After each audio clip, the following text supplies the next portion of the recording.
Spoštovane dame in gospodje, dragi prijatelji, mesec Rožnik je pomemben slovenski mesec. Zdi se mi, da je mesec najpomembnejših odločitev.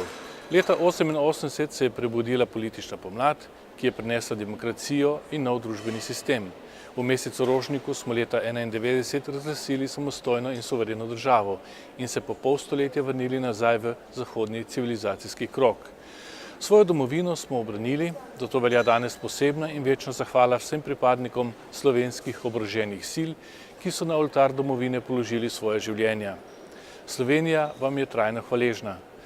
Danes je potrebno zelo jasno povedati, vojna za samostojno Slovenijo je čista kot solza, tako z vidika vojnega, kakor tudi humanitarnega prava.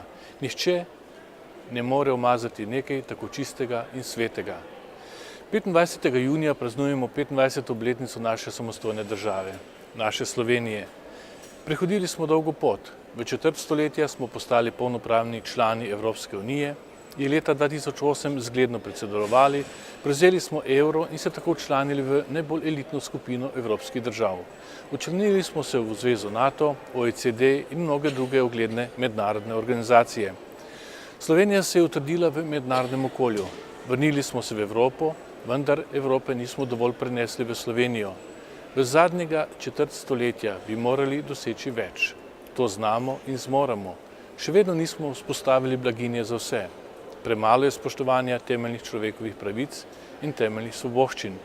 Premalo je Evrope v gospodarstvu, saj še vedno nismo izgradili učinkovitega socialno-tržnega gospodarstva.